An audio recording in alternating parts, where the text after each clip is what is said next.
முந்தைய திமுக அரசால கொண்டுவரப்பட்டதுதான் இந்த மகளிர் உரிமை தொகை திட்டம். அப்போதைய திமுக அரசு குடும்ப தலைவிகளுடைய நிதி சுதந்திரத்தை உறுதி செய்வதற்காக கலைஞர் மகளிர் உரிமை தொகை திட்டத்தின் கீழ் தகுதியான பெண்களுக்கு மாதம் தோறும் 1000 ரூபாய் வழங்கி வந்தாங்க. இப்போ ஆட்சி மாற்றத்திற்கு பிறகும் இந்த திட்டம் தொடர்ந்துகிட்டு தான் வருது. இந்த தொகை பயனாளிகளுடைய வங்கி கணக்கில நேரடியா வரவு வைக்கப்பட்டு வருது.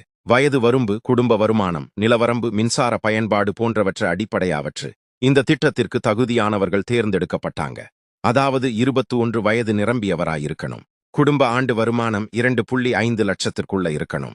நிலவரம்பு 5 ஏக்கர் குறைவான நஞ்சை இல்லனா 10 ஏக்கருக்கு குறைவான புஞ்சை நிலம் வைத்திருக்கணும். குடும்பத்தில் இருக்கக்கூடிய ஒரு பெண் மட்டுமே இந்த திட்டத்திற்கு விண்ணப்பிக்க முடியும். ரேஷன் கார்டுல குடும்ப தலைவியா இருப்பவங்க இல்லன்னா ஆண் தலைவரா இருந்தா அவருடைய மனைவி இந்த திட்டத்திற்கு தகுதியானவர்கள்ல. திட்டத்திற்கு தகுதி பெறும் அளவு நிர்ணயிக்கப்பட்டுச்சு. முதல்ல இந்த திட்டத்தில இணைக்க பல்வேறு நிபந்தனைகள் விதிக்கப்பட்டு பின்னர் படிப்படியா தளர்த்தப்பட்டுச்சு.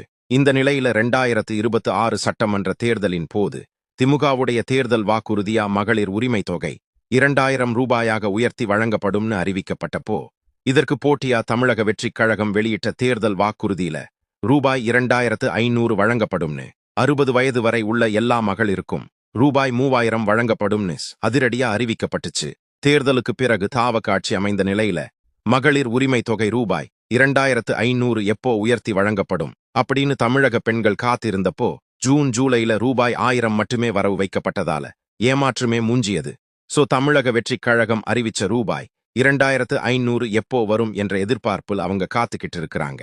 உரிமை தொகை திட்டத்தில இப்போ வழங்கப்படும் 1000 ரூபாயிலிருந்து 2500 ரூபாய் உயர்த்தி கொடுப்பதற்கு முன்பு தமிழ்நாடு அரசு புதுசா விண்ணப்பிக்க வாய்ப்பு கொடுக்கலாமா வேண்டாமா? புதுசா விண்ணப்பிக்க வாய்ப்பு கொடுத்தா எத்தனை லட்சம் பேர் விண்ணப்பிக்க வாய்ப்பு இருக்கு? அவர்கள்ல எவ்வளவு பேர் தகுதியானவர்களா இருப்பாங்க அப்படின்னு கணக்கீடு இருக்கிறதாகவும் அதுல தேர்வு செய்யப்படுவோர் மற்றும் இப்போ பயனாளிகளா இருக்கிறவங்கள்ல எல்லோருக்கும் ரூபாய் 2500 கொடுத்தா மாதம் மற்றும் ஆண்டுக்கு எவ்வளவு செலவாகும் என்பதையும் இதனால ஏற்படும் நிதிச்சுமைய தமிழ்நாடு அரசு கணக்கீடு செய்ய இருப்பதா தகவல் வெளியாகியிருக்கு. இப்போ மகளிர் உரிமை தொகை பெற்று வரும் பயனாளிகள்ல 60 வயதுக்கு மேற்பட்டவர்கள் எத்தனை நபர்கள் அப்படின்னு ஆய்வு செய்யப்பட்டு அவங்க இந்த திட்டத்திலிருந்து விடுவிக்கப்பட்டு முதியோர் ஓய்வூதிய திட்டத்தின் கீழ் கொண்டு வந்தா அரசுக்கு ஏற்படும் செலவுகள் மற்றும் நிதிச்சுமை குறித்தும் கணக்கிடப்பட்டு வருவதா தகவல் வெளியாகியிருக்கு.